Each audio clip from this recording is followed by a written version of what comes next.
so much fun. I love coming out and talking to the fans. There are two really happy things that I love doing because I have the talk show. Number one is actually being on the set, coming through the double doors and seeing the live audience and just laughing and giggling. I love actually doing the show, and I love being out and seeing my fans. I feel kind of cheesy saying my fans because that seems like, you know, my fans.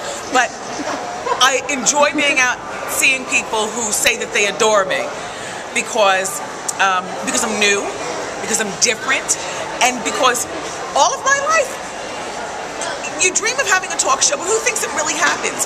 And then when it does happen, I want to see a bunch of different people. You know, I'm kooky.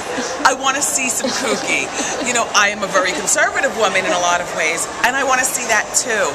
I'm so 18, and I love to see that.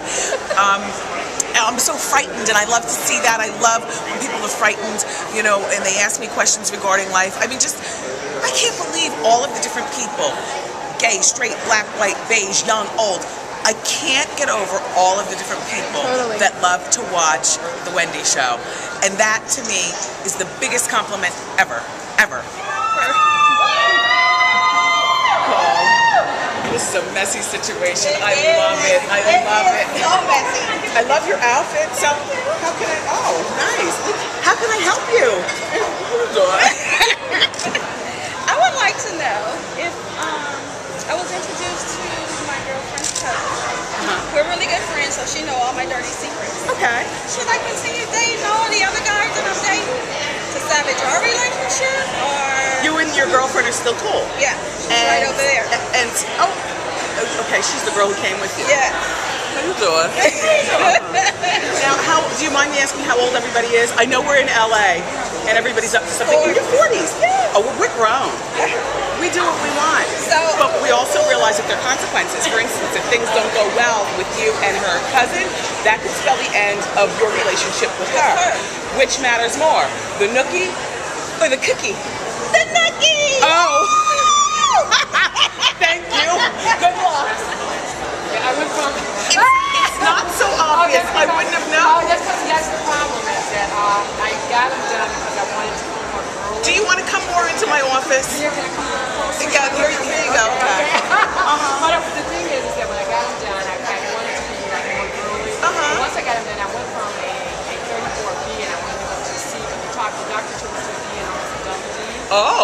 So now every time I put on clothing, it always looks like I'm trying too hard. So I find myself instead, before I used to wear like very big heels and sexy little dresses. Yes. And now I'm wearing like more turtlenecks because they get too much attention. It always looks like I'm trying to be a hoe. Yeah. You know, and I have no problem with that, but you know, sometimes there's a time and a place for everything. But I still want to be sexy. Yes. Every time I try to do anything sexy or anything easy, it's just I feel really, really subconscious because people are like always looking at my boobs instead of looking at my face. And even where I wear things like this in business, they're still like looking at my boobs. At your boobs. Well, it could be the glitter that you have Well, no, put there. I don't always do the glitter. You're drawing attention to the area. Yeah, it's like, One of the beauties of having this show, because I am free to be me, and somehow people who watch it often enough, or maybe even for a moment, see that I'm multi-dimensional. You know, through the wigs and the giggling and jiggling, and I do a lot of both, and the obligatory tears, because I'm a crier, I'm so damn sensitive. People respect my grown 45-year-old womandom enough to ask me questions that you'd ask a grown person. Isn't that fabulous? People ask me all kinds of things. I've been asked questions about funerals today. You know, respectable outfits to wear to funerals, and I mean serious questions.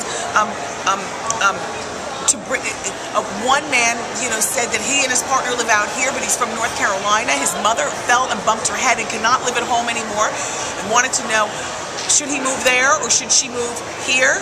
And my parents have both been on the show, but you know, those of us who take care of aging, well, I don't take care of my parents, thank God not yet.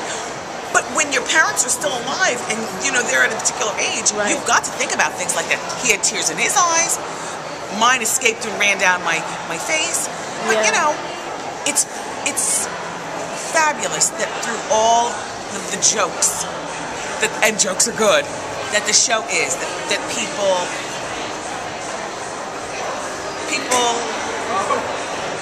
look for something a little nut seriousness also. Really good because you know, it is a crazy time now for TV.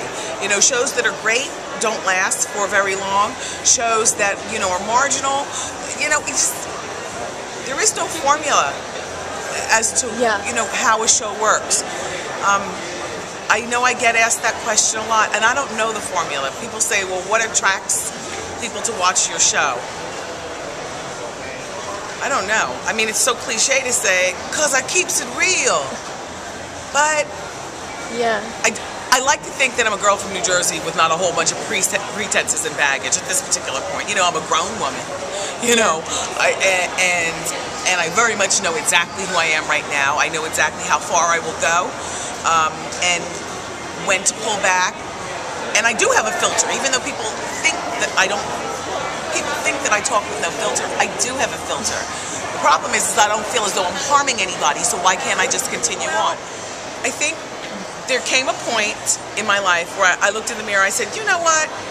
I look good for, and then fill in the blank. It might have been somewhere around, I don't know, 43 when they first called and said, we're interested in doing a show with you. And I said, gee, this is the point where I either come out of the closet about my age and influence my sisters, the sisterhood, women of all ages. If you're 18 and you look at this as 45, then you won't be as scared to be 45 or call it an old lady.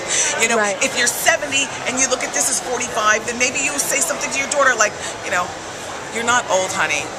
You know, look at Wendy on the TV. And I hope that I'm not inappropriate. I like to be age appropriate for our age group. I love it. I love it. Besides, you can look on Wikipedia.